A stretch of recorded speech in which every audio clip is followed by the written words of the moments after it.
Hello, beautiful people.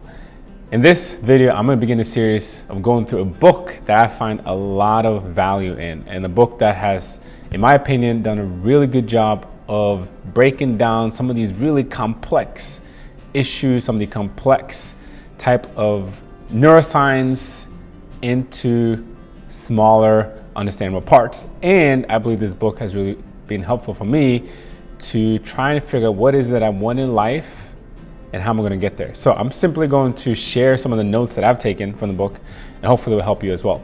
And the book is Having It All by John Assaraf. So I've written down these notes. I'm simply just going to go through them, and I encourage you to do some of the exercises that he recommends in the book, because I think it does help to think, to stop, to reflect, and to chart the course that you want to navigate. As a little bit of a personal note, I would say when it comes to this idea of having it all, maybe you think of that and think that sounds great, or you think that might sound a bit egotistical, maybe a bit too much.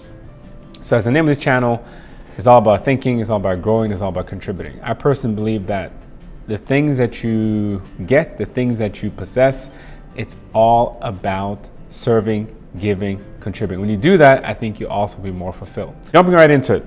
In introduction, he quotes no other than Yoda. And Yoda says, "Do or do not. There is no try." And I really do believe with a lot of things in life, in order to figure out, you just have to do it. If you're afraid, just do it. If you don't really know, if you're unsure, if it's going to work out, just do it. Obviously, use your discernment, use your wisdom, but I do believe there's truth in that, and there's wisdom in this idea of just do it and see what happens. Also in the introduction, he mentions, what excuses are you allowing to hinder you from going after what you want? So think about that. What excuses are you allowing to hinder you from going after what you want? He also talks about these laws and principles that govern our universe, and we can get into those laws and principles. One is simply you can maybe call the law of sowing and reaping. What you sow is what you're going to reap. There are like some universal laws that you just cannot break, and if you do decide to break them, there are consequences. So he talks about those laws as well. He also talks about our self-image, and that there's nothing is more important than having a healthy and positive self-image. And this could be maybe the idea of self-love, and just how important it is to have confidence, to know your worth, to know your value. When I say worth and value, I'm not talking about like your net assets, but rather your intrinsic value, knowing that you have value. You are loved, you're enough. There's nothing you can do to improve your value or worth, that you are valuable and loved simply because you are. He also talks about education. I wrote down, what is education?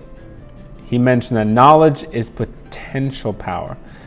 In the traditional educational arena, you do absorb, maybe, a lot of knowledge, a lot of facts. And say, for example, if you're very knowledgeable about how to get in shape, you know exactly what is needed in terms of going to the gym, physical exercise, how many reps, how often, what you should eat in terms of nutrition, but you simply do not apply that knowledge. Obviously, knowledge in and of itself has limitations, but if you apply the knowledge, it is powerful. So with some of the things that he shares, I would say it's really important to apply the knowledge so that you actually utilize the potential power that lies within the knowledge. He mentioned that success is determined by three things: what you know and believe, your strategy, what you consistently do day in and day out. He talks a lot about our belief system, what we know, what we believe. And you can maybe think about your thoughts versus your belief system. Which one is more powerful? What you're thinking, what you want to do, maybe what you want to accomplish versus your belief system. He also talks about your strategy. So say, for example, if you have a plan to reach a certain goal, like what is your step-by-step strategy to get there? And obviously when it comes to strategy, I'm learning this as I go along, but you may have to evaluate and reevaluate your strategy as you go, and maybe have to make some tweaks and make some adjustments and changes, but at least to have a strategy of how you plan to get. I really like the last point, that's part of the introduction, and he says, what you consistently do day in and day out, that's going to determine your success. And if you think about habits, and we all have habits, we have habitual patterns that are deeply ingrained, not only in our mind, but in our personality. And if you jot down maybe some habits that you have, or ask someone that really know you well, but the things that we do consistently day in and day out. Let's go back to nutrition. If you eat healthy and you eat right and get into the habit of doing that, that is going to have tremendous effects on your overall health. Likewise, if you don't eat healthy day in and day out, that probably is going to have not so good an impact on your health. So what you do consistent day in and day out. And Jim Rohn, another great speaker, consultant, author, he said, either we pay the price of discipline or you pay the price of regret. Maybe you can argue that as a bit oversimplified, but again, I believe there's truth in that. So think about that. For the things that you want to accomplish, it's going to take some sort of work. It's going to take discipline. It's going to take effort. It's going to take maybe you changing some of your habits, changing some of your habitual patterns. And that requires discipline. Say, for example, getting up in the morning. Woo! I know for a lot of us, that is a challenge, to get up when the alarm goes off and maybe get up a little bit earlier so that you're not stressed. You start your day in a good way, and to make that a discipline, or to not. And then maybe the regrets that comes with that, such as maybe rushing out of your house every single morning and starting your day essentially in a state of chronic stress. So again, back to Jim Rohn, you either choose the price of discipline or you choose the price of regret. Then chapter 1, he talks about what is success. This is what I recommend for you, and that is simply to take a piece of paper and write down for you, like, what is success? Because success to different people can mean different things. And if you want to live a life that I believe is more fulfilling, more rewarding, more uplifting, it is probably worth your time to consider what is success for you. Like, what type of life do you want to live? And he talks about that you create your circumstances and your reality.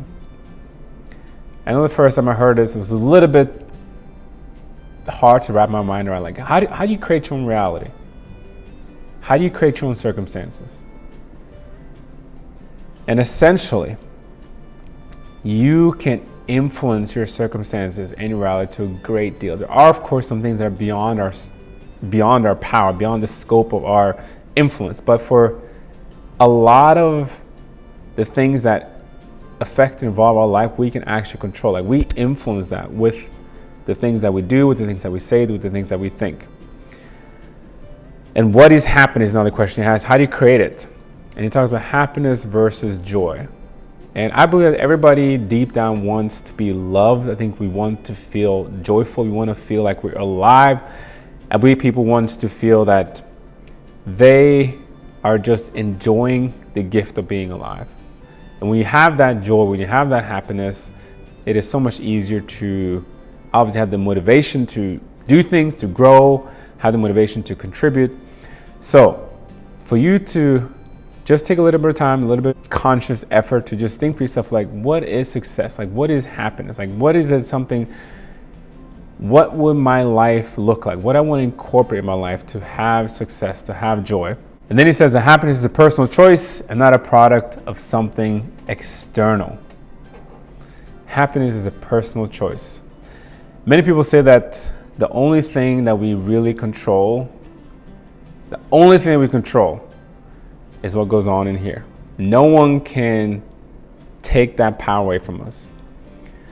And yes, I believe that is extremely challenging. But here again comes in that discipline piece, that creating those habitual patterns where you are controlling what goes on in your mind. You're using that prefrontal cortex, you're using whatever you can use.